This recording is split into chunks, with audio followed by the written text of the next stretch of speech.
tunafika kwa mwisho wa mkutano wetu. Turi kugera ku iherezo ry'igiterane cyacu. Najua umeona mambo ambayo utashuhudia. Ndatekereza ko wabonye ibyo uzatangira ubuhamya. Na yale ambayo haujayaona ninakuambia utayaona. Kandi ibyo utarabona nabyo uzabibona. Mungu akuwezeshe kwa muda wote ambao umemaliza hapa ili uweze kuona matokeo. Imana igushoboze igihe cyose umaze hane ubone umusaruro. Tusome neno la Mungu. Dusome ijambo ry'Imana. Ezekieli sura yake ya 8 ibice 8.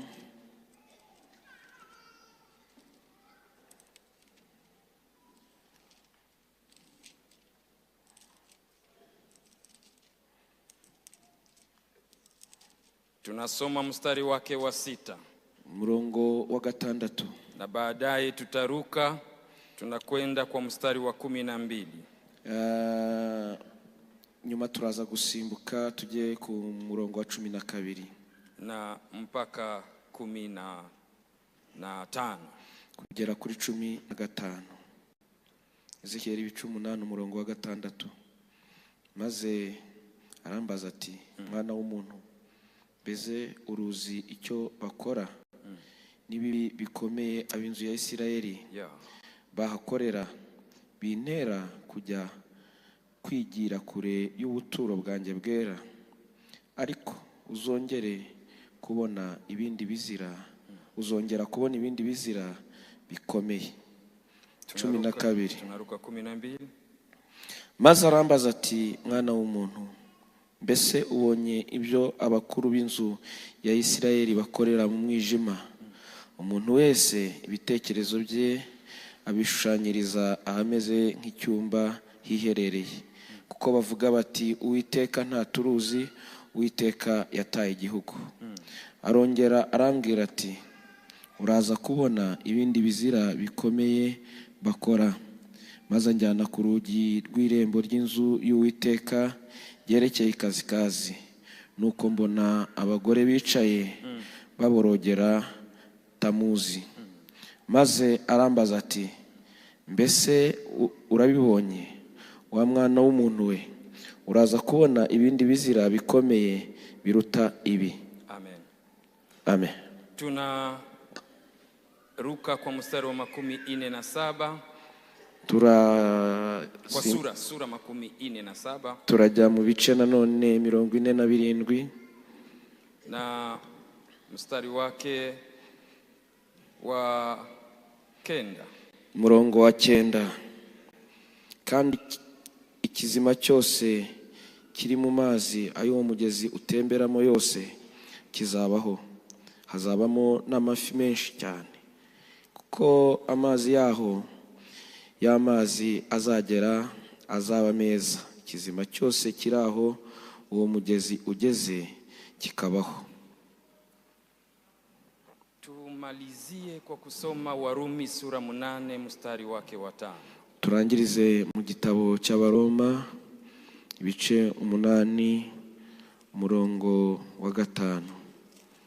Abaroma ibice 8 umurongo wa 5.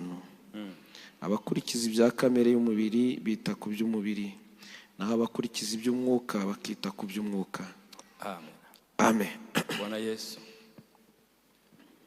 tunahitaji neno lako. Mana, turashaka ijambo ryawe.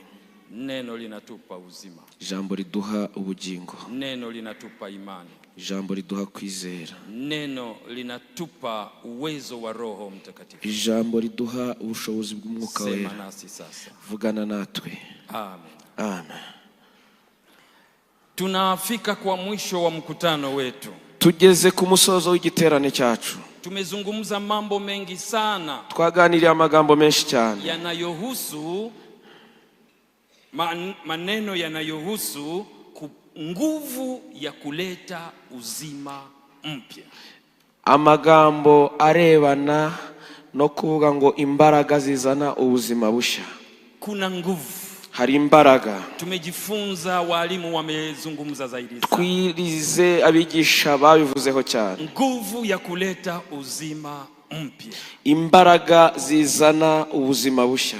Nilifundisha kwanza kusema wanani wanahitaji nguvu mpya. Narigishije bwa mbere nawe ngo ni bande bakeneye imbaraga nshya. Kwa nini wanahitaji nguvu mpya? Kubera iki bakeneye imbaraga nshya? Kwa sababu tunahitaji kuomba leo sana. Kuko uyu munsi dushaka gusenga cyane. Unihurumie, sitarudilia yale ambayo tuliweza kuzungumza. Mumbabarire ntango ndi busubiremo ibyo twize. Lakini leo ninataka kuzungumzia, ariko ijambo nshaka kwigisha, tutafute miili yetu, tutafutie miili yetu uzima. Dushakire imibiri yacu ubugingo. Amen. Amen. Unaweza kusema pamoja nami? Tutafutie miili yetu uzima. Dushakire imibiri yacu ubuzima. Tuseme hivyo. Tuvuge dutyo twese.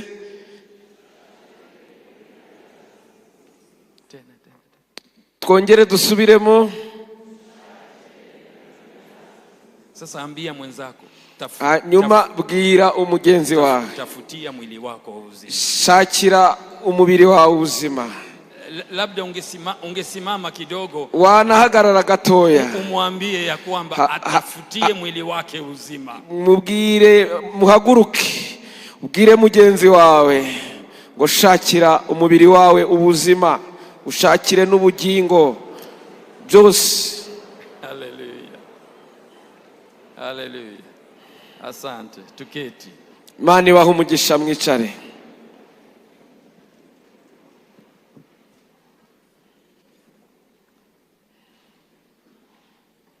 Miili yetu, imibiri yacu inahitaji uzima, ikeneye ubuzima.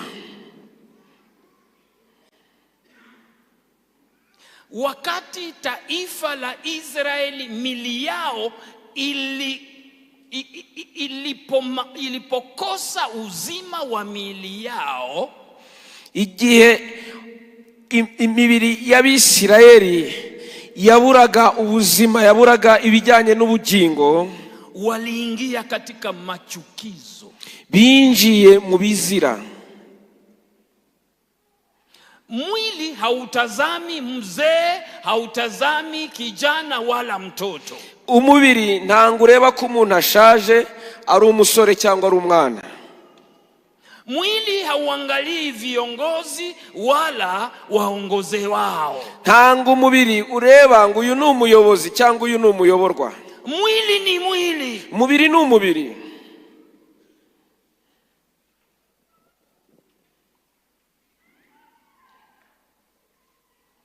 Tumesoma katika sura ya 8 mambo ambayo Ezekieli aliambiwa kuona. Twasomye mu bice 8 ibyo Ezekieli yeretswe. Mungu akamleta, Imana iramufata, akamwambia, iramubwira, Ezekieli, ona, reba, ona wale watu, reba bari abantu, viongozi, abayobozi wako wanasema, bari kuvuga, twende, Mungu hatuoni. Tugende, Imana ntitubona. Amekwisha kutoka mwii nchi, yamaze kuva muri icyo gihugu. Mungu akitoka Rwanda, Imana ivuye mu Rwanda, tutakufa, twapfa. Mwili unatudanganya, umubiri uratubeshya, mwili unasema mambo mengi, umubiri uvuga amagambo menshi. Ndio kwa sababu tunahitaji mwili wetu upate uzima wa Roho Mtakatifu. Ni ngombwa ko dukeneye imibiri yacu yakira ubuzima bw'Umwuka Wera. Kuna nguvu ya kufanya miili yetu kuwa na uzima mpya. Hari imbaraga zatuma imibiri yacu yakira ubuzima bushya. Haleluya. Amen. Haleluya. Amen. Jana tulisoma, ejo twarasomye Yohana sura 6, Yohana ibice 6, mstari wa 63, umurongo wa 63. inasema hivi, havuga gutya, Roho Mwuka analeta uzima. ni uzana ubuzima. Maneno ya Mungu, ijambo ry'Imana ni roho, n'umwuka, inaleta uzima, uzana ubugingo. Haleluya. Haleluya.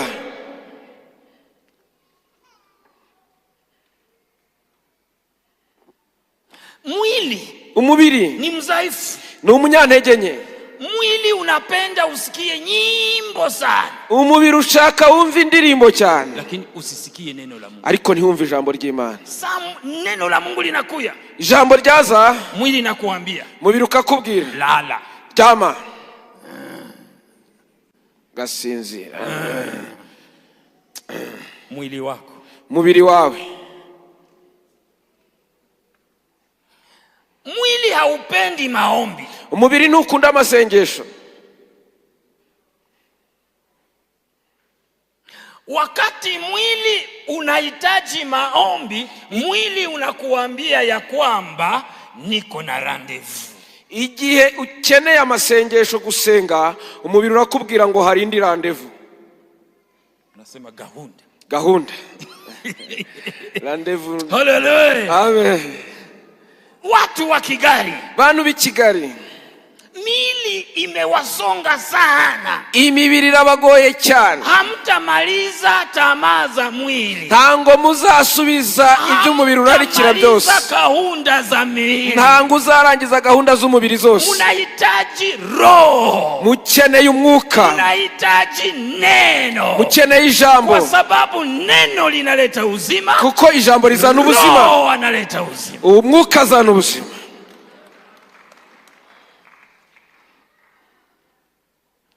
Tumesoma Warumi sura 8, Abaroma ibice 8 mstari wake wa 5, umurongo wa 5. Kwa maana wale waufuatao mwili huyafikiri mambo ya mwili, bali wale wafuatao roho huyafikiri mambo ya roho. Kuko abakurikiza ibya kamere bita ku by'umubiri, naho abakurikiza iby'umwuka bakita ku by'umwuka. Unafata uko muhali gani leo? Uyu munsi uhagaze ute? Tunamaliza mkutano, turangije igiterane, ungali unafuata tunamaliza mkutano na uko mfuata mwili, au tunamaliza mkutano na unafuata roho? Turangije igiterane, urakurikiza ibya kamere cyangwa iby'umwuka? Ukifata mwili, nukurikiza ibya kamere. mstari 15, umurongo wa 13, aho mu Baroma 8. Kuko niba mukurikiza ibya kamere y'umubiri muzapfa, ariko nimwicisha umwuka ingeso za kamere muzarama. Ikiwa utafuata hali ya mwili, nukurikira ibya kamere, utakufa, uzapfa. Ukifuata mambo ya roho, nukurikiza iby'umwuka, utaishi, uzabaho. Chagua leo. Toranya uyu munsi. Unataka kufa, urashaka gupfa, unataka kuishi, cyangwa urashaka kubaho?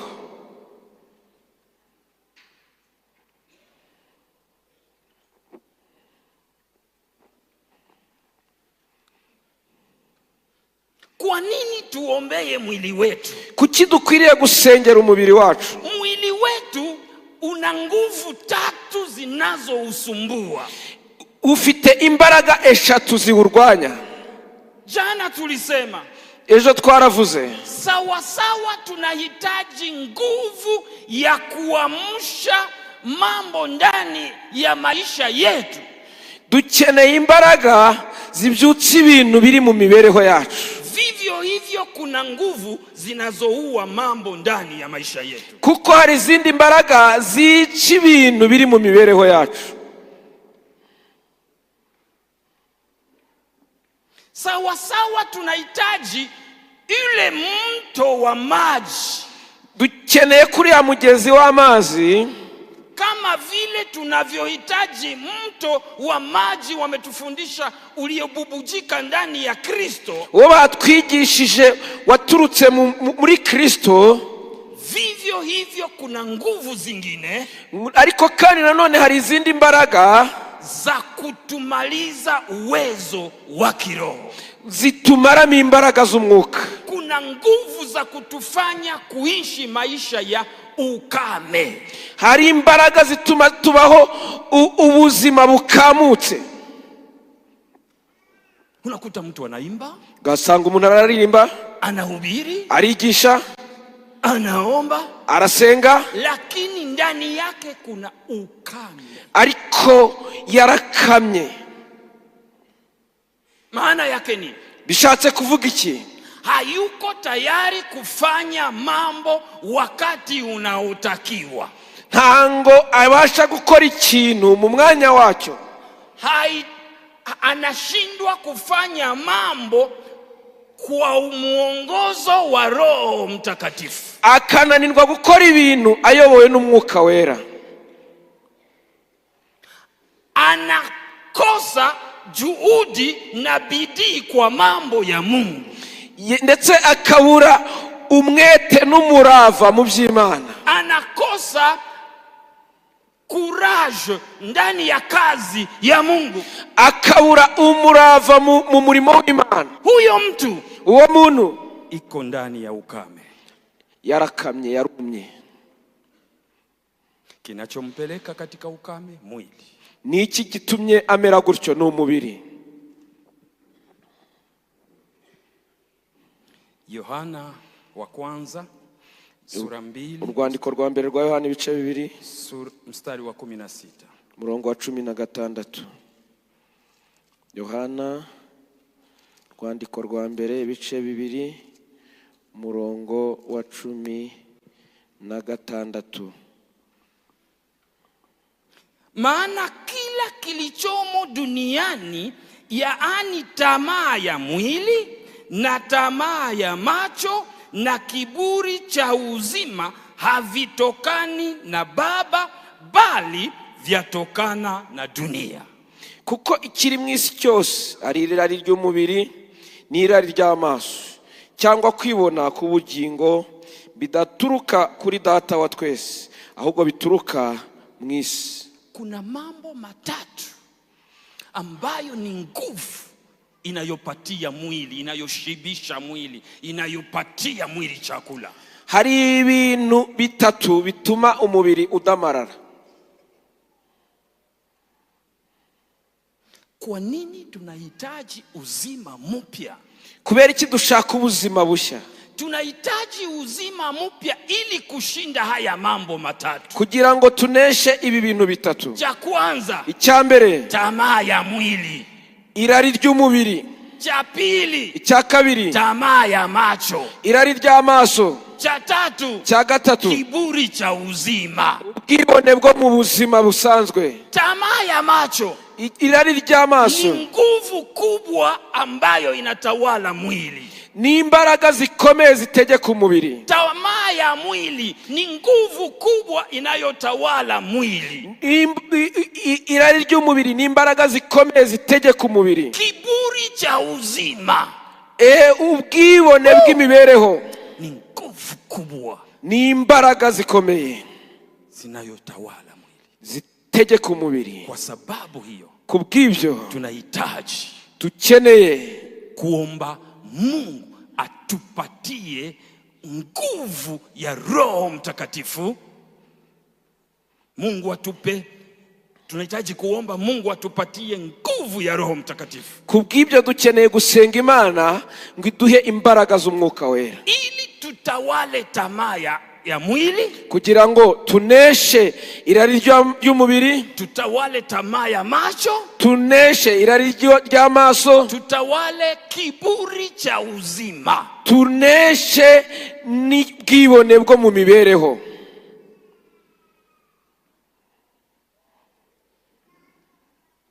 Hivi vitu vitatu, ibi bintu bitatu havikubali kubakia nafasi moja. Ntango bikunda kuguma ahantu hamwe. Ukitoka Kongo, yuvuye Kongo, unaenda na tamaa ya macho, ujyana n'irari ry'amaso, unaenda na tamaa ya mwili, ujyana n'irari ry'umubiri, unaenda na kiburi cha uzima, ndetse n'ubwibone bwo mu mibereho. Havikubali kubakia. Ntango bishobora gusigara. Ukitoka Cyangugu, uvuye Cyangugu, bitakufuata, bizagukurikira. Ukienda Rwamagana, ugiye Rwamagana, binakufuata, biragukurikira. Ukienda Kibungo, ugiye Kibungo binakufuata. biragukurikira. Kama hauna uzima wa utokao ndani ya Roho Mtakatifu, niba udafite ubuzima buzanwa n'Umwuka Wera, huwezi kushinda hayo. ntango wanesha.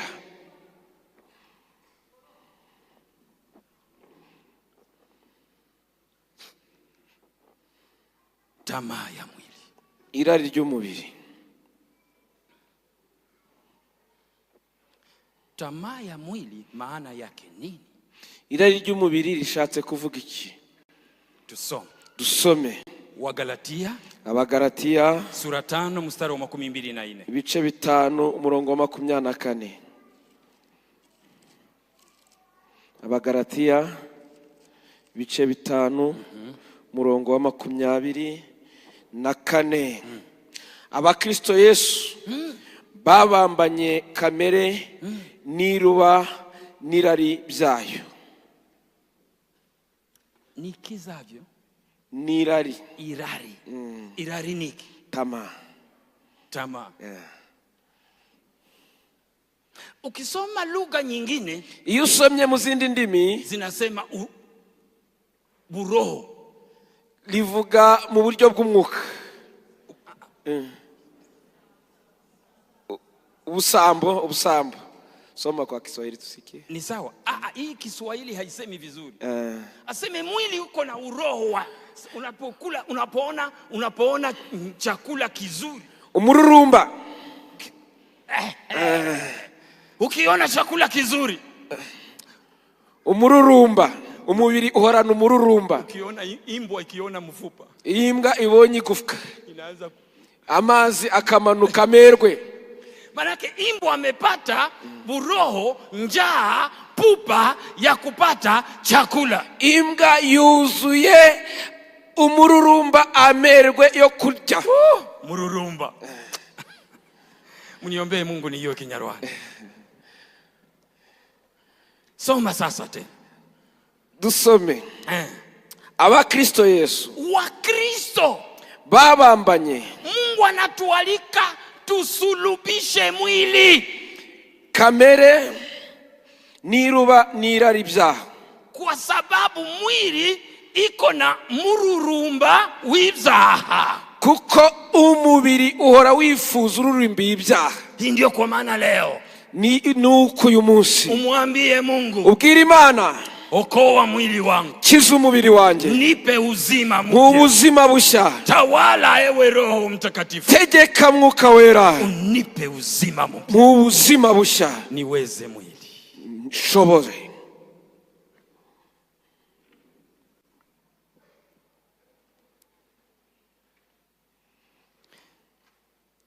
Petro anasema hivi. Petero avuga gutya. Petro wa kwanza sura 2. Petero wa mbere ibice 2 mstari wa 11. murongo wa 11.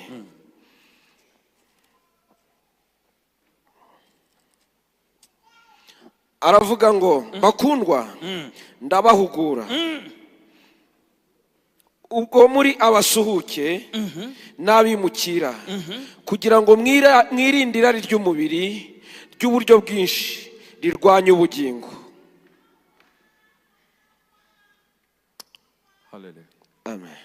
Tunahitaji, dukeneye mwili wetu, mubiri wacu, upate dawa ya kuangamiza tamaa ya mwili.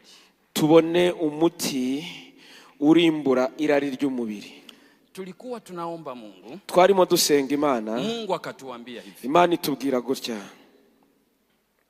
Niseme nini ili muelewe? Mvuga iki kugira ngo musobanukirwe? Shetani amefungua, Satani yafunguye mzinga wa nyuki, umutiba w'inzuki, cyangwa umuzinga w'inzuki bitewe n'agacu umuntu avamo. Ukifungua mzinga wa nyuki, iyo ufunguye umuzinga w'inzuki, nyuki nyingi zitatoka mule, inzuki nyinshi zirasohoka.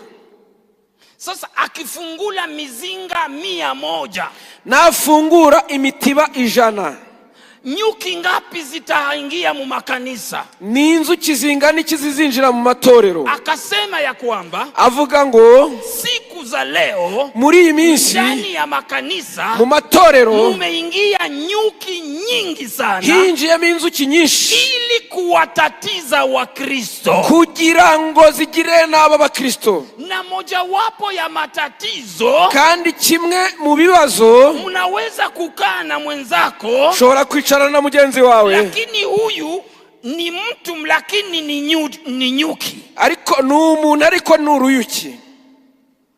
Mnakaa pamoja, muricaranye, mnatoka pamoja, murasohokanye, lakini huyu ariko uyu ni mjumbe wa shetani, ni intumwa ya Satani, kwa kukutatiza, kugira ngo akubabaze, awashe mwili, tamaa ya mwili, kugira ngo azamure irari ry'umubiri wawe, achokoze mwili, auchokoze. Ndio kwa maana Wakristo wanaangushana. Nicyo gituma abakristo bagushanya. Tukaze maombi, dukomeze amasengesho, tufukuze nyuki mu makanisa, twirukana inzuki mu matorero. Nihurumie muda wangu uko unaenda. Tamaa ya macho, irari ry'amaso. Mambo tuko tunaona, ibyo tubona yanatupeleka katika udhaifu wa maisha ya kiroho ya Kikristo, bidushyira mu ntege nke mu buryo bw'umwuka. Mambo ya kuona tu, ibintu tureba gusa. Kwa hivyo Wakristo, kubw'ibyo Wakristo tunahitaji kuomba Roho Mtakatifu, dukeneye gusaba Umwuka Wera afanye miili ya Wakristo, kugira ngo ahindure imibiri y'Abakristo iwe tofauti na kawaida ya mwili, ibe itandukanye n'ibisanzwe by'umubiri.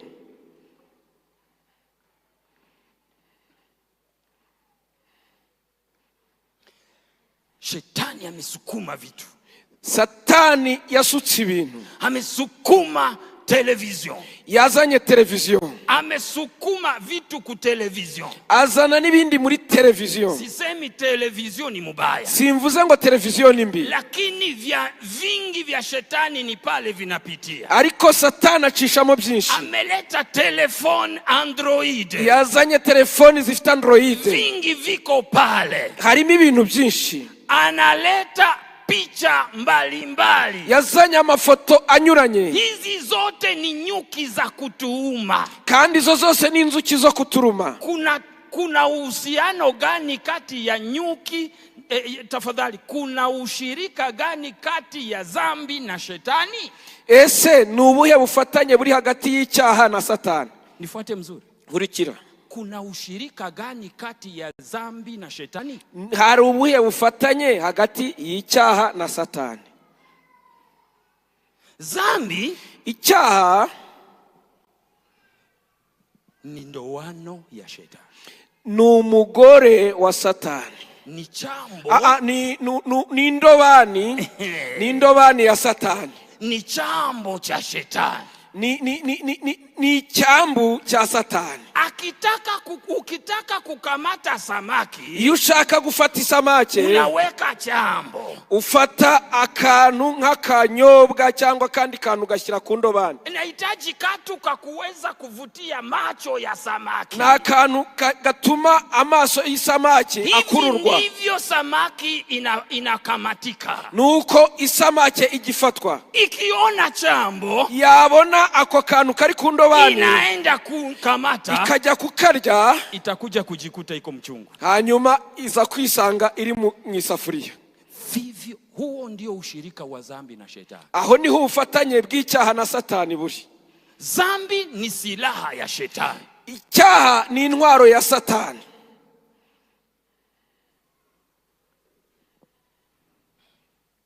Siku moja, umunsi umwe, Mungu alituambia hivi, Imana yatubwiye gutya: muombeye wa mama, musengere abamama, na muombe hivi, musenge gutya: Roho Mtakatifu, ama nguvu ya Roho Mtakatifu iteketeze sumu ya nyoka ndani ya kina mama.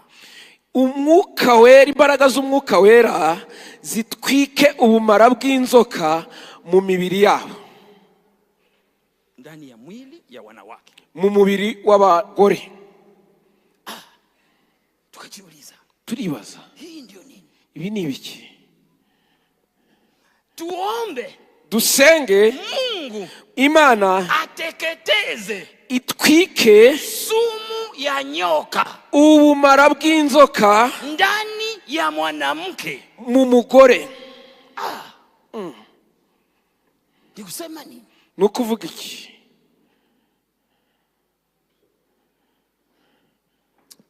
Sijui kwa nini Mungu.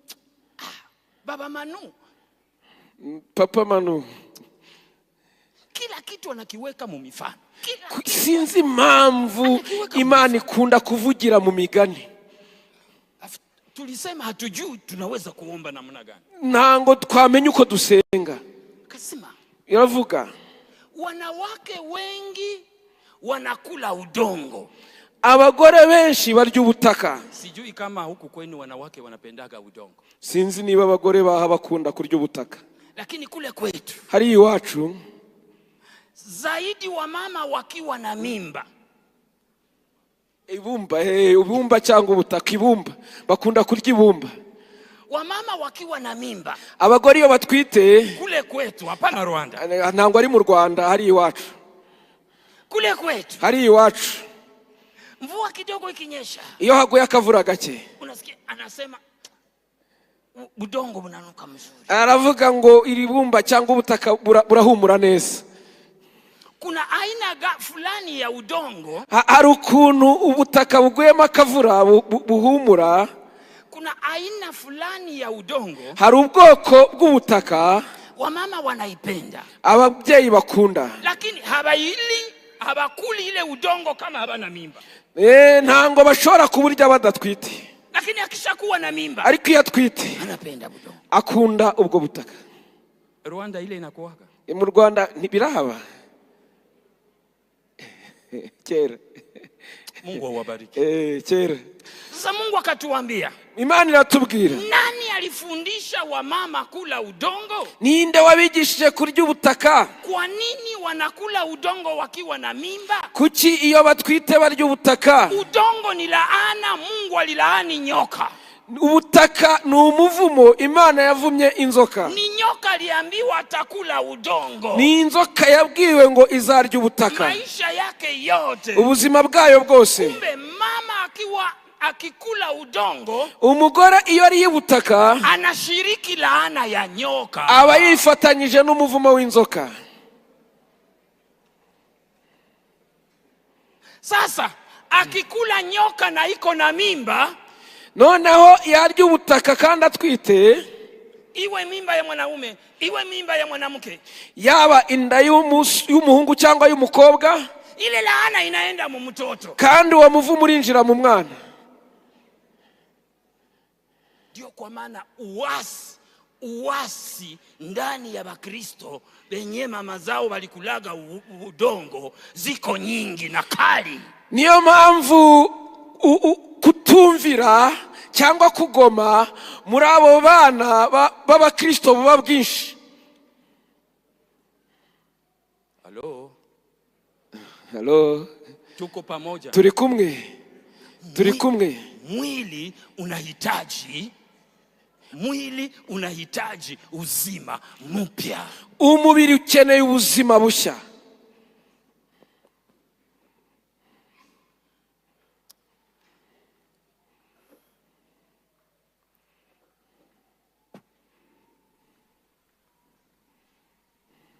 Kiburi cha uzima, ubwibone bwo mu buzima.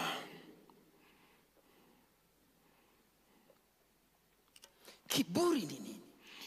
Ubwibone ni iki? Kiburi ni kujiona mzuri kushinda mwingine. Ni ukwibona nk'umuntu mwiza kuruta abandi. Kiburi ni kujiona ninaweza mambo kuliko wengine. Ubwibone ni ukwibona nk'umuntu ushoboye ibintu kurusha abandi. Ubwibone ni kumfanya mtu kujitegemea kuliko kutegemea Mungu. No kugira umuntu akizera kuruta uko yizeye Imana. Sasa Mungu hapendi mtu wa kiburi. Imana ntikunda umuntu w'ubwibone. Katika Mezali 16 mstari wa 18. Imigani ibice 16 murongo wa 18. Biblia inasema nini? Biblia ivuga ngo iki? Methali Imigani 16 ibice 16. Tafadhali. Mezali chapitre 16. Imigani ibice 16 verset 18 murongo wa 18 à 19. Kugera kuri 19. Kwibona kubanziriza kurimbuka, kandi umutima wirarira ubanziriza kugwa. Ni byiza kugira umutima woroshye ugafatanya n'aboroheje kuruta kugabana iminyago y'abibone. Biblia inasema sana. Biblia ivuga cyane. Ni afadhali kuwa na moyo wa unyenyekevu kuliko kuwa na moyo wa kiburi. Ni byiza kugira umutima uciye bugufi kuruta umutima w'ubwibone. Moyo wa kiburi unaua. Umutima w'ubwibone urica. Na ni versi mbali tunazo hapa. Kandi dufite imirongo myinshi. Ninataka nikokote mawazo yako. Ndashaka gukurura intekerezo zawe. Kwa maombi tutaomba leo. Ku masengesho turi busenga uyu munsi. Uombe hivi. Usenga utya: Mungu wangu, Mana yanjye, ufanye maombi yangu uhindura amasengesho yanjye yapate nguvu, agira imbaraga zenye kuwa juu, ziri hejuru ya uwezo wa mwili wangu, y'ubushobozi bw'umubiri wanjye. Bwana Mungu, Mana Data, tengeneza maombi yangu, tunganya amasengesho yanjye yawe na nguvu leo, agira imbaraga uyu munsi, yawe na nguvu kwa umalizio wa mkutano, agira imbaraga mu gusoza igiterane, nguvu za kubomoa tamaa ya mwili, imbaraga zo gusenya irari ry'umubiri, nguvu za kuwa juu ya uwezo wa tamaa zangu za macho, imbaraga ziba hejuru y'irari ry'amaso yanjye, nguvu itakuwa juu ya uwezo wa kiburi cha uzima, imbaraga ziba hejuru y'ubwibone bwose. Adamu alianguka. Adamu yaraguye kwa sababu Eva aliona tamaa ya macho. Kuko Eva yagize irari ry'amaso. Wewe umeanguka. Nawe waraguye. Juzi umeanguka. Ejo bundi waraguye. Jana umeanguka. Ejo waraguye. Na kama haungelifuata huyu mkutano tena, juma kesho ungeanguka. Kandi utaba muri iki giterane ejo wari bugwe. Umefungwa na tamaa ya mwili. Wafunzwe n'irari ry'umubiri. Umefungwa na tamaa ya macho. Wafashwe n'irari ry'amaso. Umefungwa na tamaa na kiburi cha uzima. Wafashwe n'irari ry'imibereho. Vitu havita kufanya upate uzima wa Roho Mtakatifu. Ibyo bintu nibiri butume ubona ubuzima bushya bw'Umwuka Wera. Hivi vitu vitakuzuia uingie mbinguni. Bizakubuza kwinjira mu ijuru. Tamaa ya mwili, irari ry'umubiri, imeangusha wana wa Israeli. Byagushije abana ba Isirayeli. Imeangusha wanawake. Byagushije abagore. Imeangusha wanaume. Byagushije abagabo. Tamaa ya macho, irari ry'amaso, tangulia kuangusha Eva. Byagushije Eva. Kama tunateseka kwa kula, niyo mpamvu turuhijwe n'ibyo kurya, ni kwa sababu ya tamaa ya macho, ni ukubera irari ry'amaso. Lakini neno la Mungu, ariko ijambo ry'Imana linakuambia, lilikukubwira, unahitaji Roho Mtakatifu, ukeneye Umwuka Wera, unahitaji neno la Mungu, ukeneye ijambo ry'Imana, viletao uzima, bizana ubuzima, bizana ubugingo.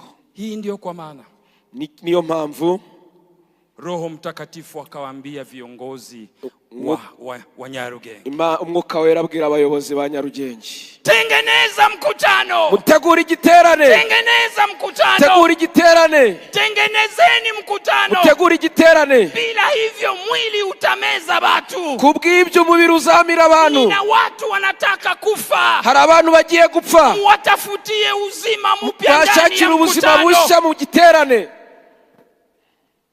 Ulifanya vizuri kufika. Wagize neza kuza. Ulifanya vizuri kutoka. Wagize neza kuva icyango. Ulifanya vizuri kutoka kwenye ulitoka. Wagize neza kuva aho wavuye. Ninakutakia uombe leo. Ndagushaka kusenga uyu munsi. Mwili wako, mubiri wawe, upate uzima mpya. Ubone ubuzima bushya. Amen. Amen. Tutakwenda kuomba. Tugiye gusenga. Lakini mbele tuombe. Ariko mbere yuko dusenga, mwambie Mungu akusamehe. Ubwira Imana ikubabarire. Kwa sababu umetembea mubaya kimwili. Wagenze nabi mu buryo bw'umubiri. Mwili ni rafiki wa dunia. Umubiri ni inshuti y'isi. Lakini kila apendaye mwili ni adui wa Mungu. Kandi ukunda ibya kamere n'umwanzi w'Imana. Alafu leo hauko kabisa mtu wa Mungu. Ntango uyu munsi uri umuntu w'Imana. Ndio kwa maana nitakuita uje. Nicyo gituma ngiye kuguhamagara ngo uze. Mwambie Mungu, ubwire Imana, unisamehe, umbabarire. Nilitembea katika tamaa ya mwili. Nagendeye mu irari ry'umubiri. Nilishindwa kuweza mwili. Nananiwe kunesha umubiri wanjye. Nimeshindwa. Narananiwe. Mwili umenipeleka mu mambo ambayo yenye nilitaka sikuyafanya. Umubiri wankoresheje ibyo ntashaka gukora. Simama tukuombe. Haguruka. Njoo kwa Yesu. Ngwino kuri Yesu. Imana iguha umugisha. Asante. Karibu hapa. Ngwino. Asante. Ngwino. Karibu hapa mbele. Imana iguha umugisha. Imana iguha umugisha. Tambuka, mushiki wacu tambuka. Badiyakoni mubafashe. Katika siku za leo, muri iyi minsi tujifunze ndege na vitoto vyake. Twigire ku nyoni n'abana bayo. Tujifunze ndege na vitoto vyake. Twigire ku nyoni n'abana bayo. Ndege hawezi kumletea kitoto chake chakula kibaya. Inyoni nishobora kuzanira abana bayo ibyo kurya bibi. Vitoto vya ndege vinazaliwaga vipofu. Ibyana by'inyoni bivuka bitareba. Habina macho.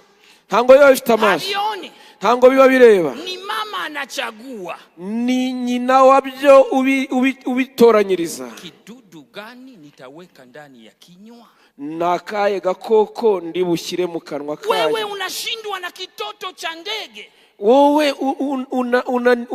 unaniwe no kuba nk'umwana w'inyoni. Kila kitu cha dunia unapenda ukule. Ikintu cy'isi cyose urashaka kurya. Unapenda ukule. Ikintu cyose cy'isi. Mavalio ya dunia unapenda uvae. Imyambaro y'isi yose urashaka kuyambara. Mwendo wa dunia unapenda uvae. Imigendere y'isi urashaka kuba ari kusa nayo. Gahunda za dunia unapenda wende. Gahunda zose z'isi urashaka kuzijyamo. Sivyo waenda mbinguni. Ntango bajya mu ijuru aruko.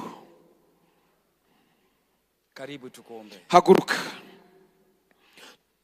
Mungu akurehemu. Imana ikubabarire. Akusamehe. Imana ikubabarire. Leo uyu munsi mbingu ziko tayari. Ijuru liriteguye. Baraza ya mbinguni, inama yo mu ijuru, Mungu amewaambia, Imana yavuze, mufungue madirisha na milango. Mufungura amadirisha n'imiryango. Watu wa Nyarugenge, abantu ba Nyarugenge, ninapenda kusikia maombi yao. Ndashaka kumva amasengesho yao. Haleluya. Ninapenda kusikia maombi yao. Ndashaka kumva amasengesho yao. Fungua milango, madirisha vyote. Fungura imiryango na madirisha. Ninataka nisikie maombi yao. Ndashaka kumva amasengesho yao. Nitawasamehe. Ndababarira. Nitawaponya. Nzabakiza. Nitawashangaza. Nzabatangaza. Saa ndiyo hii. Saa ni hii. Muda ndiyo hii. Uyu ni wo mwanya. Mungu atakushangaza. Imana iragutangaza. Karibu tukuombe. Ngwino tugusengere. Reka dukore dutya abantu bazi ko bari mu byaha, baguye bagasubira inyuma. Tukore twihuse. Haguruka huri. Haguruka, urabizi ko hari Imana niyo yakuzanye. Haguruka. Haguruka, mureke twubike imitwe twese dutekereze. Haguruka huri. Imana irashaka kuguha agakiza. Nicyo cyatumye izana uyu mwigisha agakora urugendo rurerure. Haguruka huri, uvuge ngo irari ry'amaso ryarangushije, irari ry'umubiri ryarangushije, ubwibone bwarangushije, nari mu byaha, ariko uyu munsi ndashaka ubuzima bushyashya. Umuntu ushaka ubuzima bushya nahaguruke mu mwanya we. Hejuru murahari. Ntugire isoni, ntugire isoni, ntugire isoni, ntugire isoni. Haguruka, Imana iguha umugisha. Imana iguha umugisha. Bagufasha utambuke. Reka dukore twihuse kugira ngo tubone umwanya wo gusengera n'ibindi byifuzo. Haguruka. Haguruka mu mwanya wawe. Imana iguha umugisha. Tambuka. Imana iguha umugisha. Urakoze wa musore. Imana iguha umugisha. nundi nitugire vuba nidukore vuba tugiye gusenga Imana, tugiye kwinginga Imana. Haguruka mu mwanya wawe, wowe wumva aya magambo kavuga uti reka nkizwe kuri uyu mugoroba, kuri iki gicamunsi nanjye nongere nzuke mpabwe ubuzima bushyashya. Imana ibaha umugisha mutebuke. N'abandi hasi ya hano muhari, buri wese azi uko ameze imbere y'Imana.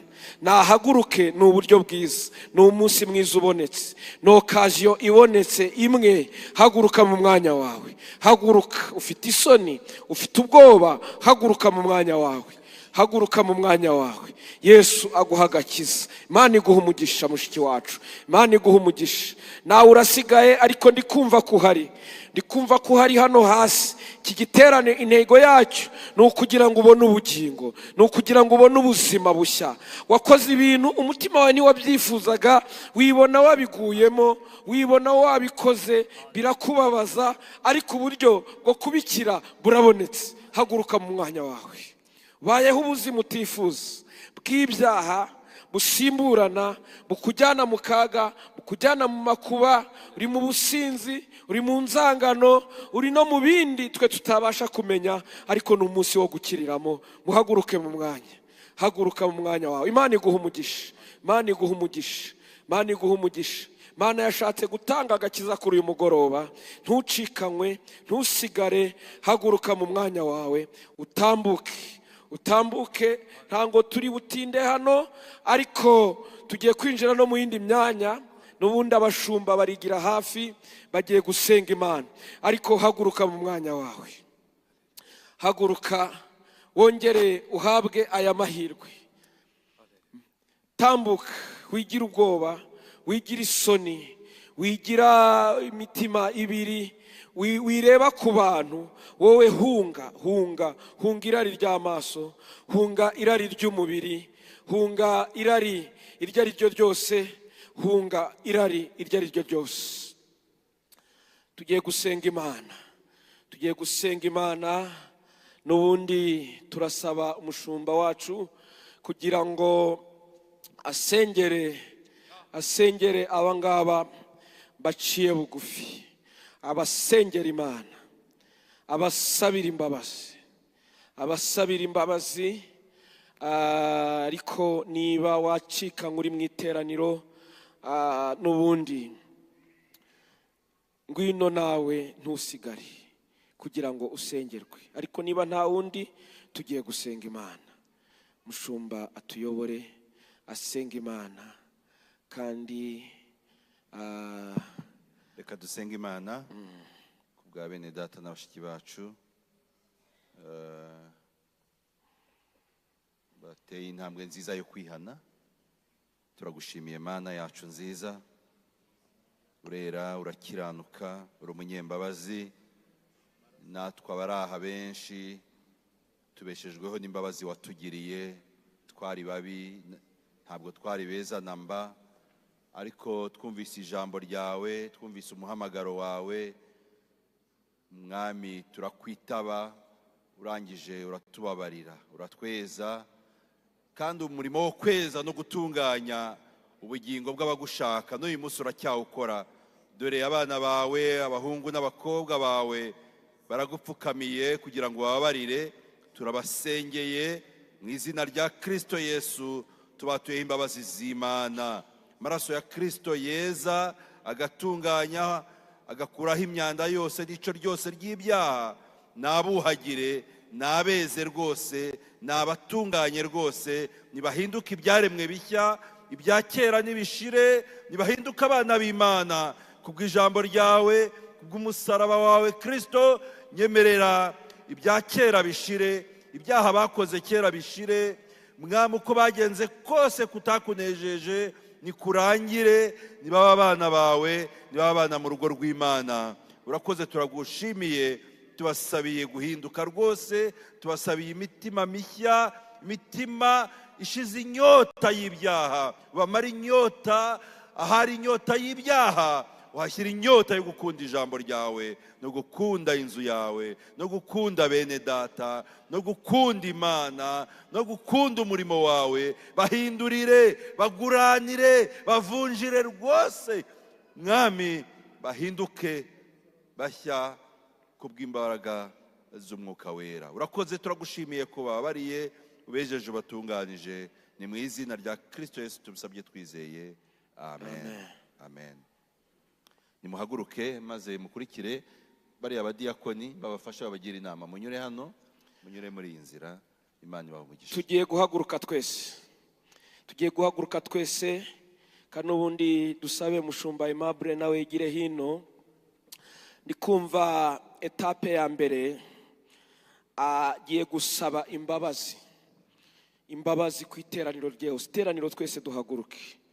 Aho abantu bagushijwe, bacumujwe n'irari ry'amaso, bacumujwe n'irari ry'umubiri, bacumujwe n'irari ry'ubwibone, ahagarare hano avuge ngo Mana utubabarire, asaba imbabazi ku bantu bose, asaba imbabazi ku bantu bose. Hanyuma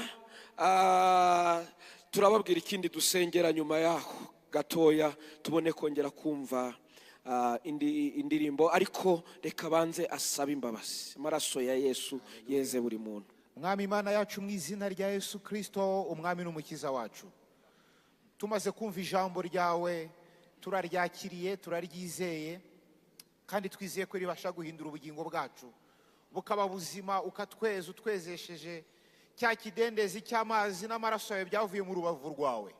Muri uyu mwanya twongeye gutangaza imbabazi z'Imana no kugirirwa neza. Umwanzi agenda tugusha mu mitego muri uyu mujyi wa Kigali n'ahandi dutuye tugenda, ariko Nyagasani areba hafi ko ntabwo ajya amenya byose, nta nubwo ajya abera hose icyarimwe. Ni ukuri akazi ke nako kwica no kwiba no kurimbura, ariko Kristo nawe waje gutanga ubugingo, ndetse ubugingo bwinshi. Niyo mpamvu duciye bugufi mu izina rya Yesu. Iri teraniro nyuma ya saa sita duhikirije muri aya masaha, n'amasaha yo gukora kw'Imana, n'amasaha yo kongera kubona ubwiza bwawe mu buryo budasanzwe. Turadekaraye, turatangaje, turatuye ngo tubabarire. Babarire itorero ryawe, kuko itorero ryawe wiyemeje kuzarigeza kugira ngo uzaryishyire ridafite ikizinga cyangwa umunkanyari. Kandi amaraso yawe aracyakora, Yesu Kristo. Amaraso yawe aracyakora umurimo wayo. Amaraso yawe aracyeza, amaraso yawe aracyatunganya, amaraso yawe aracyatanga imbaraga.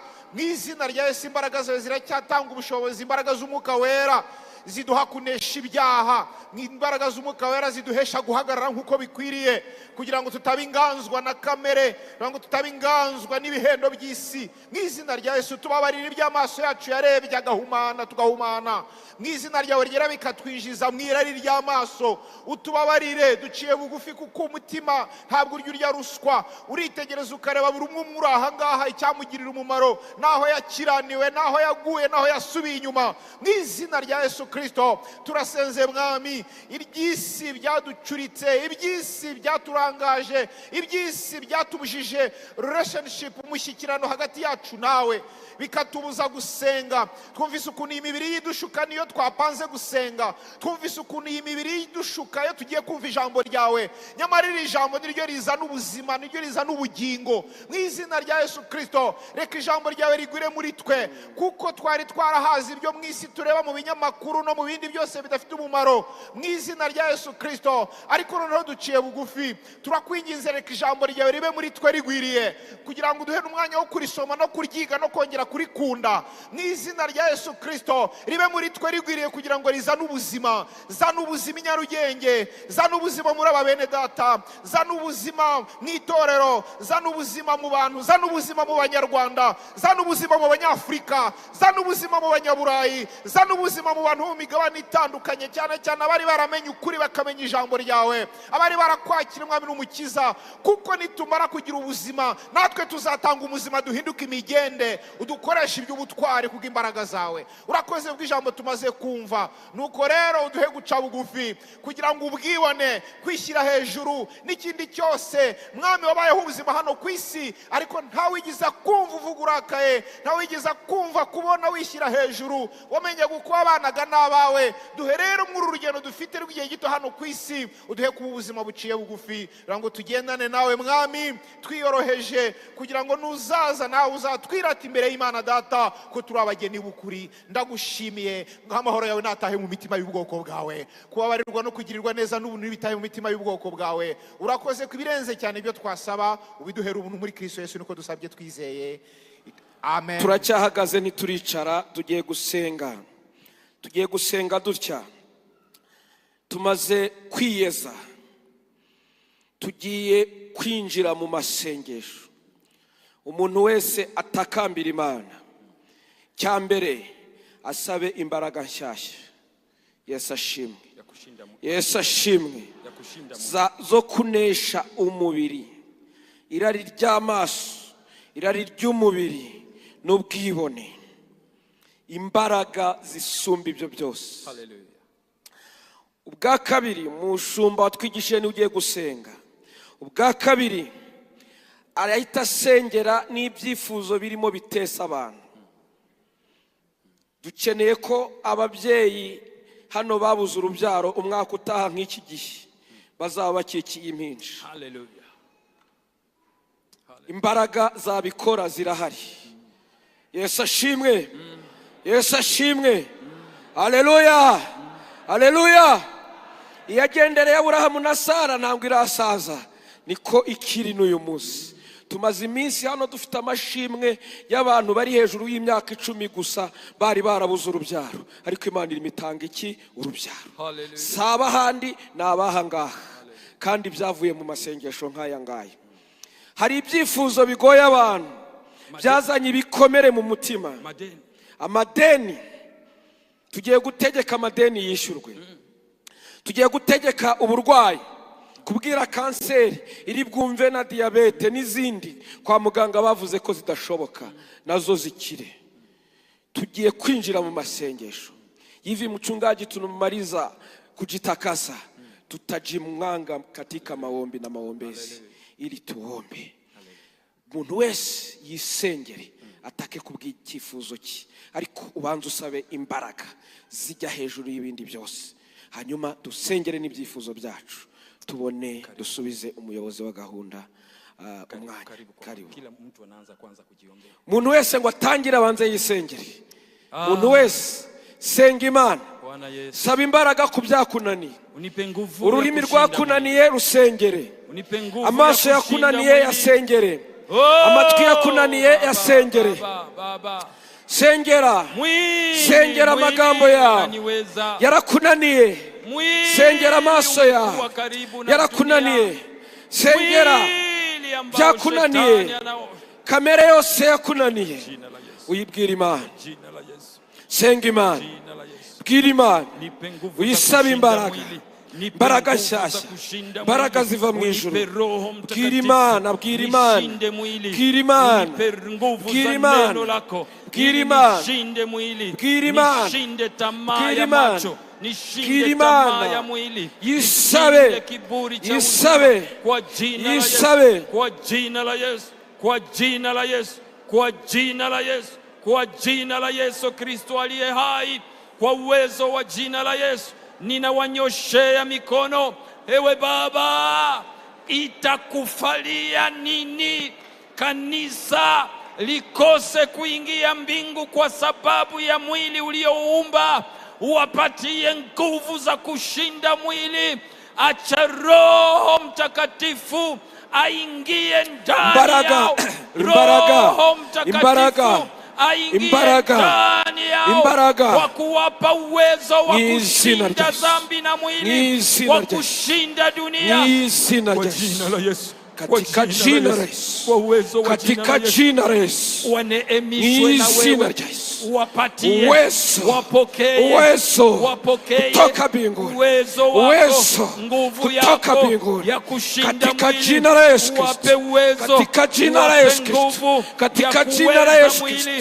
Turakwinginze manura imbaraga zineshira ry'amaso, zineshira ry'umubiri, zinesha ubwibone mu izina rya Yesu, jina la mu Yesu, izina rya Yesu, jina la mu Yesu, izina rya Yesu, kwa jina la Yesu, katika jina la Yesu, kwa uwezo wa jina lako Yesu, mu izina rya kwa Yesu, uwezo wa jina mu lako Yesu, izina rya Yesu. kwa jina la Yesu tunaomba. Amen. Ninajua una mahitaji, Nzi ko ufite ibyifuzo, lakini kwa wakati huu ambao baraza ya mbingu imetupa occasion ya kufikisha maombi yetu ndani ya kitasa cha mbinguni, ubwo inama yo mu ijuru yateranye ikemera ko dutanga ibyifuzo byacu, uwe na imani, gira kwizera, uwe na imani. gira kwizera. Tuombe. Dusenge. Ninakushukuru Mungu kwa sababu haya ndiyo mapenzi yako. Asante. Ninakushukuru Mungu Asante. kwa sababu ulisema Asante. tukiomba sawasawa na Biblia neno lako wewe utafanya. Vuga uburwayi bwawe. Ninakushukuru Mungu kwa sababu Vuga ibikubabaje. umewatengenezea mahali ndani ya hekalu ideni ryawe. ambapo ule mto Bishyira imbere y'Uwiteka. ulivujika, yale maji yalivujika ndani ya hekalu ili kwenda kugeuza bahari ya chumvi ipate kuzaa samaki, wazalie samaki, waone samaki, waone samaki, waone samaki, kwa jina la Yesu. Katika jina la Yesu, ya uzima, katika jina la Yesu, Mtakatifu, katika jina la Yesu, ukamilishe maneno yako, ukamilishe maneno Hallelujah. yako. Mto Hallelujah. uliotoka ndani ya hekalu, ule mto ulikwenda kugusa kila sehemu. Dusenge Uligusa diabete, mashariki, dusenge uligusa kanseri, magharibi, dutegetse uligusa gukira. kaskazini, Rema, uligusa rema, kusini, rema imbuto zibyara, ukagusa bahari, rema imbuto zibyara. maji ya Mu chumvi, izina rya Yesu, waponye kwa tanga jina la kubyara, Yesu. tanga Ewe kubyara, Mungu, tanga ewe urubyaro, Mungu, katika jina la Yesu, katika jina la Yesu. Indwara z'umugongo zananiranye, amadeni yananiranye, ibigeragezo bigoye abantu, bizinesi yanze, akazi kanze, turategetse, turategetse, turategetse, turategetse, turategetse, turategetse, turategetse, turategetse, turategetse, biashara vimekwama kwa jina la Yesu. turategetse, Ona wale ambao turategetse, wanashindwa turategetse. kuwalipa madeni yao kwa nguvu inayokataa kulipa deni lake, Hallelujah. ninaibomoa kwa Hallelujah. jina la Yesu. Twubatse ingo z'abasore, Kwa jina la Yesu. Ona wale abasore ambao bashake, wana abakobwa deni za basabwe, watu, mu wanahitaji izina rya walipe Yesu. madeni. Dutegetse ubukwe, ubukwe, ubukwe, ubukwe, ubukwe ku basore bacu, ku bakobwa bacu, ulivyoweza kufanya kwa yule bageze igihe cyo gushaka. ukamlipia Mu deni. izina rya Ona Yesu, wale ambao mu izina rya hawana Yesu, mu amani, izina rya hawana Yesu, furaha mu izina kwa rya sababu Yesu, ya maisha mu izina rya wanayoyaishi. Yesu. Ni wewe unayeleta furaha, ni wewe unayetoa furaha. Ona wale ambao wanakosa furaha, leo wape furaha, leo wape furaha, leo ulete amani ndani ya Tangu mioyo munezero. yao. Oh Bwana Yesu, tazama wale ambao wamesumbuliwa na wajirani, wamesumbuliwa na magonjwa, wamesumbuliwa na mambo ya maisha, kwa jina la Yesu,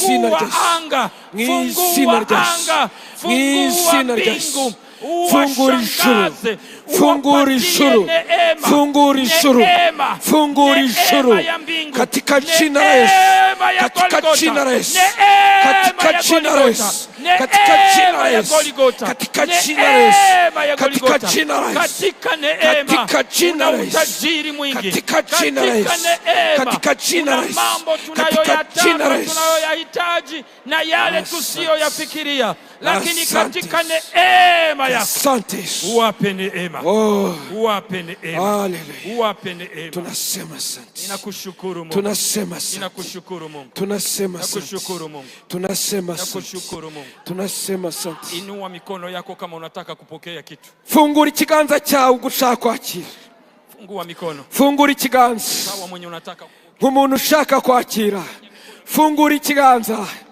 fungura. Yesu Kristo. Mushumba yavuze ko bikora kare. Fungura, Kwa jina la akira, Yesu. Ndani ya ile akira, mikono, akira. uweke mambo, Mu weka biganza, mambo, mu biganza, wapokee uzima, mu biganza. wapokee uzima, Chukua, wapokee akira. majibu, wapokee Mwizina majibu, Yesu. majibu Mwizina ya Yesu. kutoka mbingu, majibu ya kutoka katika hazina akira. ya mbingu.